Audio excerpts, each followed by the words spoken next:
Some storylines going on out in Berea, and this one is a little concerning. Greedy Williams left the field with a trainer early in the individual section of the workout, has not returned. No reports on that. But again, Greedy Williams left with a trainer. Never want to hear that. Sione Takitaki, Grant Delpit, MJ Stewart, Anthony Schwartz, and Denzel Ward all riding the bikes and not practicing out in Berea. But Baker Mayfield looking sharp and looking good, passing against another defense. It is the Giants, but he has looked good. Let's welcome in Mac Robinson from 92.3 The Fan. Mac, I hear Baker Mayfield looks sharp, and that makes me not want to put him in a preseason game. And I know he's a football player, but yeah, I'd err on the side of caution with my quarterback.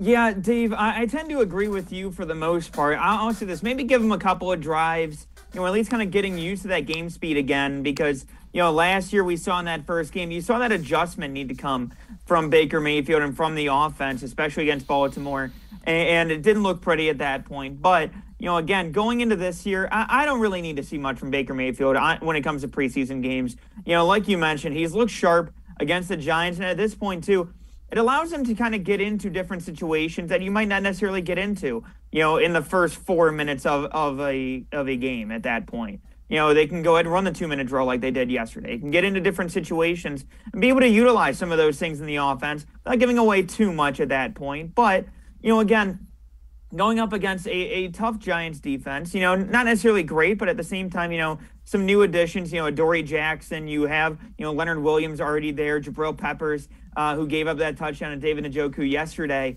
That's a situation where, again, I think that Baker Mayfield, it's a little bit of a test for him in a controlled environment, and that's all I need to see. I don't necessarily need to worry about him getting injured, but, maybe a drive or two, I would say, at least in the preseason, kind of get him used to that game speed and get some reps in at least at that point. But I don't need to see much more than that.